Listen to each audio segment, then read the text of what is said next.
सुंदरपुर एक छोटा सा गांव था जहां लोग ईमानदारी और मेहनत से अपना गुजारा करते थे। भोला बेटा, जिंदगी में हमेशा सच्चाई का साथ देना, चाहे मुश्किल क्यों ना हो। दादी, मैं वादा करता हूं कि मैं हमेशा ईमानदारी से काम करूंगा। भोला ने तय किया कि वह काम ढूंढने के लिए गांव से बाहर जाएगा। अभी तो बस एक काम ढूंढना है जिससे घर का गुजारा हो सके।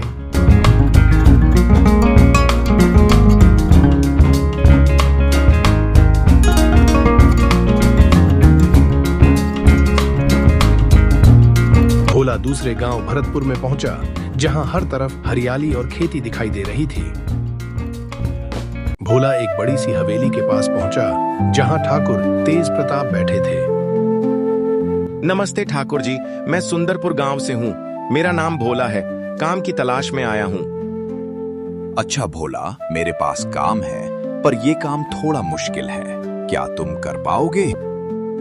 जी ठाकुर जी, मैं कोई भी काम करने के लिए तैयार हूँ। चलो आओ मेरे साथ।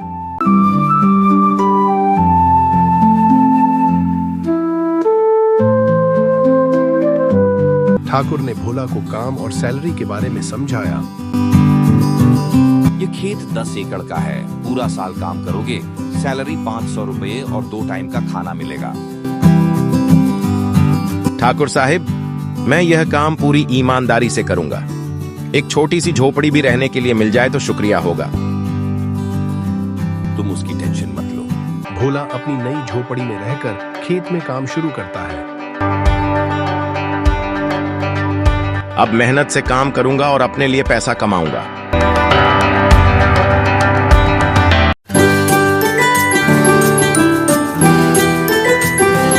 धीरे धीरे भोला की मेहनत रंग लाने लगी, खेत में फसल लहलहाने लगी। वाह, मेरे काम से फसल इतनी अच्छी हो गई। ठाकुर तेज प्रताप भोला की मेहनत से खुश हो गया। भोला, तुमने दिन रात खेत में मेहनत करके फसल इतनी अच्छी कर दी, अब तुम्हारी सैलरी 1000 रुपये होगी। शुक्रिया ठाकुर जी। भोला ने अपने पैसे जमा करने शुरू किए और अपनी छोटी सी झोपड़ी बनाई। आखिरकार मैंने अपनी छोटी सी झोपड़ी बना ही ली। अब मैं मालती को लेकर आता हूँ।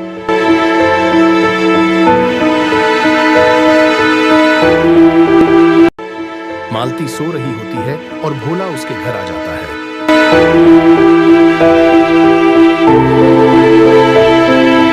मालती उठो। अरे आप? हाँ, मैं तुम्हें लेने आया हूँ। चलो मेरे साथ हमारे नए घर में। क्या हमारा नया घर? हाँ, हमारा नया घर। चलो, जल्दी चलो मेरे साथ, मैं तुम्हें दिखाता हूँ।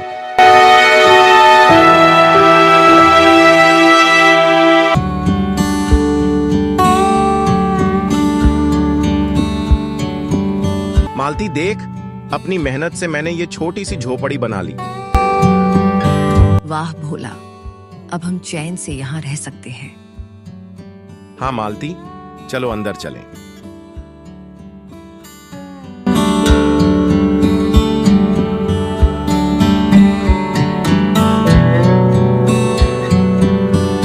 अब भोला और मालती खुशी से रहने लगे। खुशी के बीच मालती के दिल में एक राज छुपा था, जिसका भोला को अभी पता नहीं था। अगर भोला को पता चल गया तो शायद सब कुछ टूट जाएगा।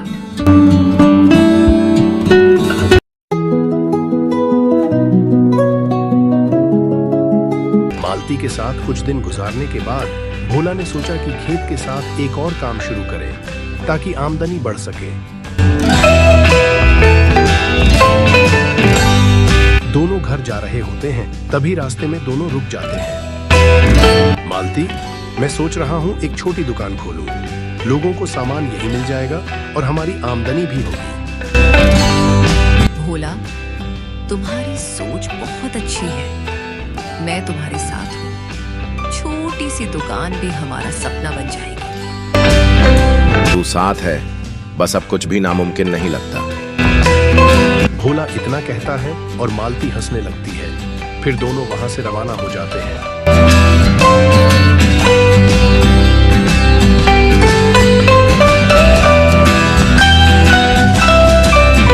मालती, तुम घर जाओ, मैं किसी से दुकान का पता करके आता हूँ। अगर ठीक ठाक मिली तो खरीद लूंगा। हाँ ठीक है भोला, जाओ।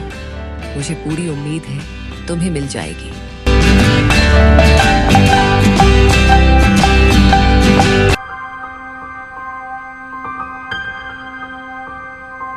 भोला ने एक किराना स्टोर वाले से दुकान खरीद ली। डील हो गई और भोला ने पैसे दे दिए और दुकान का मालिक बन गया। दुकान बंद करके मालती को लेकर आता हूँ, उसे दिखाता हूँ।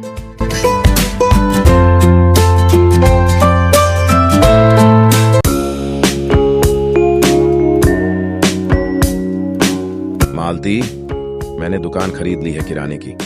चलो मेरे साथ, तुम्हें दिखाऊं। क्या सच में?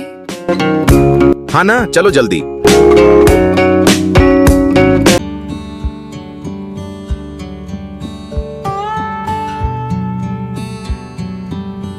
मालती रुको, मैं दुकान खोल के दिखाता हूँ।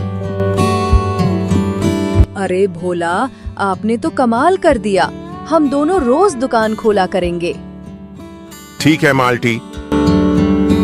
मालती देखना, ये दुकान एक दिन हमारी जिंदगी बदल देगी। हाँ भोला, तुम्हारी मेहनत रंग लाएगी।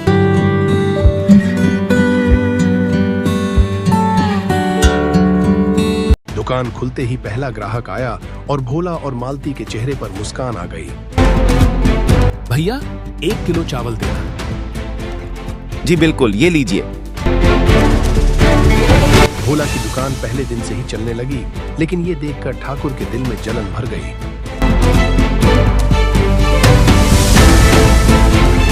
एक साबुन की बोतल देना।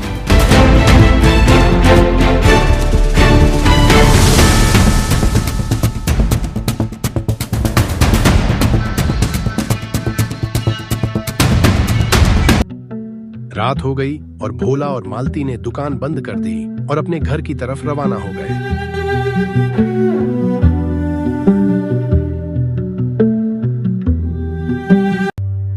घर आते ही मालती ने भोला को अपना राज बताने का सोचा, जो उसने काफी लंबे समय से अपने दिल में बोझ की तरह छुपाया था। भोला, मैं तुम्हें कुछ बताना चाहती हूँ। हाँ हाँ मालती बोलो, क्या बताना है तुमने? भोला, मेरे परिवार पर पुराने कर्ज का बोझ है। मैंने तुमसे छुपाया था, वो कर्ज अब तक चुकाना बाकी है। क्या कहा? तुमने मुझे पहले क्यों नहीं बताया? डर लगता था। मुझे लगा तुम मुझ पर बहुत गुस्सा हो गए। भोला ने मालती को तसल्ली दी और कहा, मालती, तुम मेरी पत्नी हो, तुम्हारा बोझ मेरा बोझ है। मैं यह कर्ज चुका दूंगा, चाहे जितनी मेहनत क्यों ना करनी पड़े। भोला, तुम बहुत अच्छे हो। भोला ने अपनी दुकान के साथ साथ खेती फिर से शुरू कर दी। मालती दुकान संभालती और भोला खेती करता था।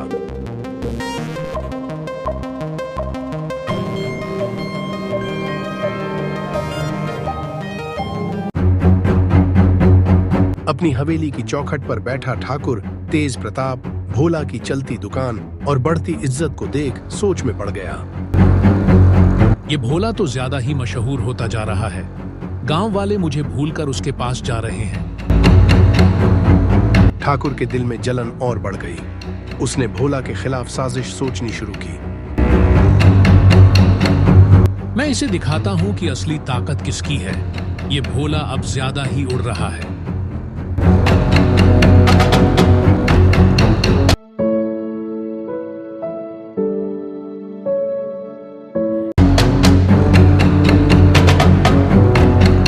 अगले ही दिन भोला की दुकान में अचानक आग लग गई। गांव वालों ने समझ लिया कि यह एक हादसा है।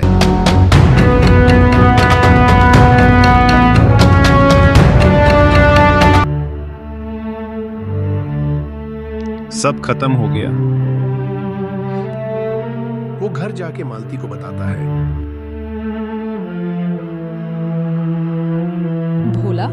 क्या हुआ? आप इतनी जल्दी आ गए और उदास क्यों हैं? सब खत्म हो गया।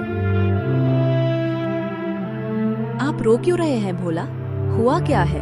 आप बताइए। भोला मालती को सब बताता है कि क्या क्या हुआ और कैसे आग लगी।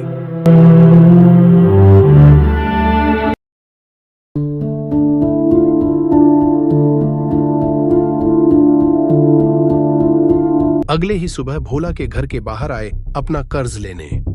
मालती का पुराना कर्ज अब भी बाकी था और कर्ज देने वाले लोग भोला को धमकाने लगे। भोला, अगर तुमने अगले महीने पैसा ना दिया तो अंजाम बुरा होगा। मैं कुछ न कुछ जरूर करूंगा। ठीक है, इस बार आखिरी मौका दे दिया। अगली बार पैसे तैयार रखना।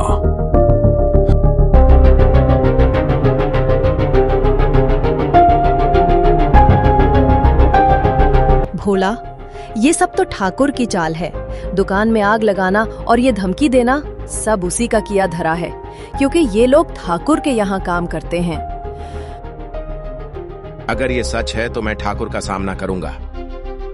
भोला ने फैसला किया कि वह ठाकुर से सीधी बात करेगा।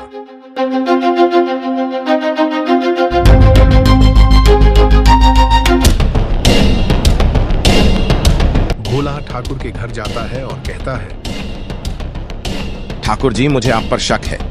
क्या दुकान में आग लगाना और ये धमकी देना आपने किया है? भोला, तुम अपने आप को क्या समझते हो?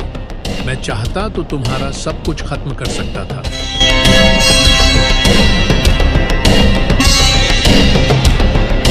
क्या भोला सच्चाई जान पाएगा? क्या मालती अपना राज खोल पाएगी? और ठाकुर की चाल का अंजाम क्या होगा? ये सब अभी बाकी है। पार्ट 2 तभी आएगा जब इस वीडियो पर 100 कमेंट्स पूरे होंगे।